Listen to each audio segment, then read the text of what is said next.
6 और 7 मई की दरमियानी शब इंडिया की जानिब से पाकिस्तान के मुख्तलिफ़ इलाकों में मिसाइल अटैक किए गए, जिनमें से एक इलाका जो है वो मुरीदके का था। मुरीदके सूबा पंजाब में एक शहर का नाम है, और मुरीदके का जो इलाका है वो है नंगल सादा, जहाँ पर मिसाइल अटैक हुए। 4 मिसाइल जो हैं वो दागे गए इंडिया की जानिब से। यहाँ पर आप मेरे कब्ज़ में देख सकें तो यहाँ पर एक जो मिसाइल स्ट्राइक था वो तकरीबन पाकिस्तानी टाइम के मुताबिक और ज़िलाई इंतज़ामिया के मुताबिक 12:04 पर 2 एक साथ मिसाइल की स्ट्राइक्स जो हैं वो यहाँ पर उसका हमला किया गया।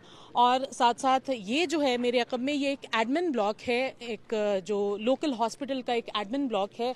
दूसरी जानिब हमारे एक हॉस्पिटल है, और हॉस्पिटल के सीधी अतराफ में अगर देखें तो यहाँ पर जो 2 घर थे, वो 2 घर, एक ये मस्जिद, और हमारे अक़ब में जो एडमिन ब्लॉक है वहाँ पर तकरीबन 12:04 या 5 पर 10 मिनट के दौरानिए में 4 मिसाइल स्ट्राइक्स हुई। और ये जो स्ट्राइक्स थी इंतज़ामिया के मुताबिक ये अपने हुदूद में रहते हुए दूसरे मुल्क में जैसे कोई स्ट्राइक की जाती है वो स्ट्राइक थी। और इसमें जो कैजुअल्टीज़ हुई, जो अफराद जान से गए, उनकी तादाद ज़िलाई इंतज़ामिया के मुताबिक 3 हैं, और ये तमाम सिविलियंस हैं और लोकल अफराद हैं, और ये गवर्नमेंट यानी सरकारी मुलाजमीन हैं।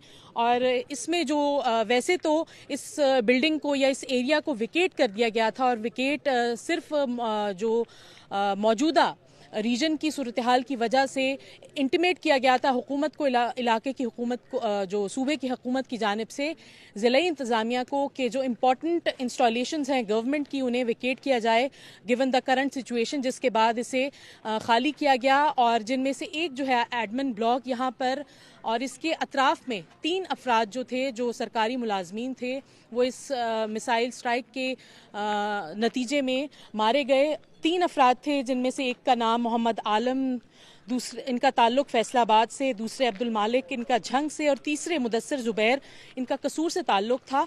और जब ये मिसाइल स्ट्राइक जो हैं ये हो गई, इसके तकरीबन 10 मिनट के दौरान जो 4 मिसाइल स्ट्राइक्स थी, इसमें जो फर्स्ट रिस्पॉन्डर थे वो असिस्टेंट कमिश्नर मुरीद के थे, जिन्होंने इंडिपेंडेंट उर्दू को बताया कि उन्होंने जो सूरत हाल उस वक्त की देखी कि उस दौरान जैसे ही ये स्ट्राइक होती हैं 12:05 पाकिस्तानी टाइम के मुताबिक कुछ ही लम्हों के बाद रेस्क्यू 1122 जो कि कुछ ही दूर इनका दफ्तर वाक़े है वो उन्होंने रिस्पॉन्ड किया। और यहाँ पर जो डेब्रीज आप देख रहे हैं इसको अभी तक रिमूव नहीं किया गया, लेकिन जो मिसाइल का जो डेब्रीज है उसे रिमूव कर दिया गया है ऑफ कोर्स इंस्पेक्शन के लिए।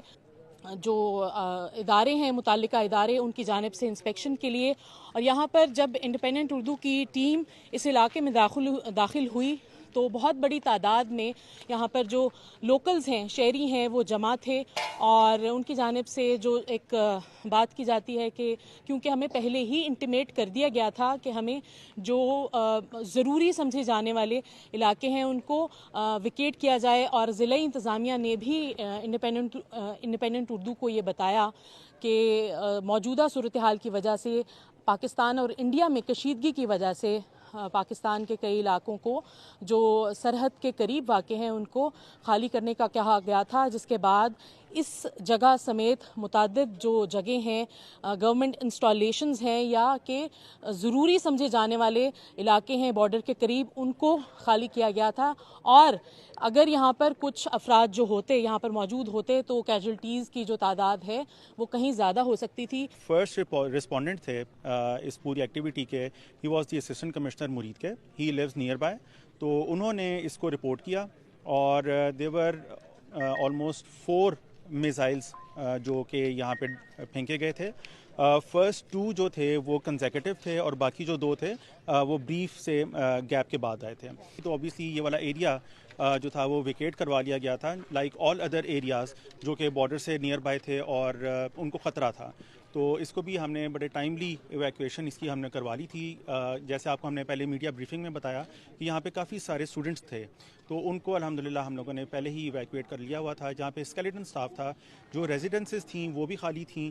جی بالکل, جیسے کہ پورے ملک میں ایک ہائی الرٹ جو ہے وہ جاری کیا گیا تھا, اسی بنا پہ جو ہماری ایسی انسٹالیشنز تھیں جہاں پہ تھکلی پاپولیٹڈ تھے, خاص طور پہ یہ یہاں پہ اسٹوڈنٹس تھے, مور دین 3000 ہمارے یہاں پہ اسٹوڈنٹس تھے, تو اس وجہ سے اس کو ہم نے خالی کروایا because it is near by the Indian border.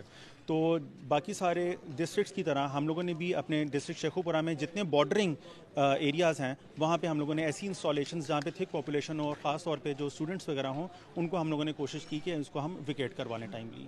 تو یہ جو ایک تو 2 اٹیکس تو ایک ساتھ بالکل ہوئے, اس کے بعد باقی جو 2 میسائل اٹیک تھے ان کی وہ ٹائم ڈفرینس اگر آپ کو کچھ پتہ ہو وہ بتا دیں. اور دوسرا پھر اس کے بعد جو آبویسلی ایسا جب واقعہ ہوتا ہے تو عمومی طور پر ہائی الرٹ پہ وہ علاقہ کر دیا جاتا ہے, تو اس حوالے سے تھوڑا بتائیے. جی بالکل, جو پہلے 2 اٹیکس تھے وہ یہاں پہ ہوئے, پھر ریزیڈنسز کی طرف 2 اٹیکس فردر ہوئے تھے. ان کا دورانیہ اگر ہم دیکھیں تو تقریباً یہ 10 منٹ کے اندر ہو گئے تھے چاروں اٹیکس. سیکنڈلی جو ڈسٹرکٹ ایڈمنسٹریشن ہے, ریسکیو 1122 کا ایک ادارہ ہے, دے رسپونڈڈ پرومپٹلی. فوری طور پہ ہم لوگ امیڈیٹلی یہاں پہ پہنچے موقع پہ, جتنا ایریا تھا اس کو ہم نے کارڈن آف کیا. یہاں سے جتنے بھی آپ آبادی دیکھ رہی ہیں آس پاس, یہ سب رات کو کارڈن آف کر کے ہم لوگوں نے بالکل ویکیٹ کروا لیا تھا. 1 نمبر 2, ہم لوگوں نے انشور کیا کہ ان سائڈ جتنے بھی لوگ ریسکیو جن کو ہم کر سکتے ہیں ان کو ہم نے کیا, جو بالکل اسکیلیٹن سٹاف تھا وہ ان کو ہم نے کیا. باڈیز ہم لوگوں نے یہاں سے ریکور کی, ان کو شفٹ کیا. ایک زخمی تھا یہاں پہ, ہی was shifted to the THU hospital Murid کے. So we were ready, we were on toes, we were high alert. تو اسی وجہ سے جیسے ہی یہ ایک واقعہ ہوا تو ہم لوگوں نے فوری طور پہ یہاں پہ اس کو رسپونڈ کیا. بظاہر مسائل کی ڈبریز ہیں, باقیات ہیں جو یہاں پر موجود ہیں, یہ باقیات ہیں اس مسائل کی جو کہ داغا گیا تھا انڈیا کی جانب سے اپنی حدود میں رہتے ہوئے مرید کے اس علاقے میں. اور ساتھ ساتھ جو ہے بڑی تعداد, اگر علاقے کی بات کریں تو اطراف میں بہت بڑی تعداد ہے شہریوں کی, شہری آبادی. ایک ڈیزرٹڈ جگہ پر یہ ہاسپٹل نہیں ہے بلکہ ایک ریزیڈینشل ایریاز ہیں اس کے اطراف میں. ایک سرکاری فیسلٹی تو ہے ہی یہ, لیکن اس کے اطراف میں اگر دیکھا جائے تو تمام سرکاری رہائش گاہیں اور جو ریزیڈینشل کالونیز ہیں مرید کی وہ یہاں پر موجود ہیں. شہری اس حوالے سے پریشان نظر آتے ہیں اور ان کا یہی کہنا ہے کہ ہمیں موجودہ صورتحال کی وجہ سے, کیونکہ ہمارے جو گھر ہیں ہم سرحد کے قریب ہمارے گھر واقع ہیں, تو ہم اس حوالے سے پریشان تو ہیں ہی.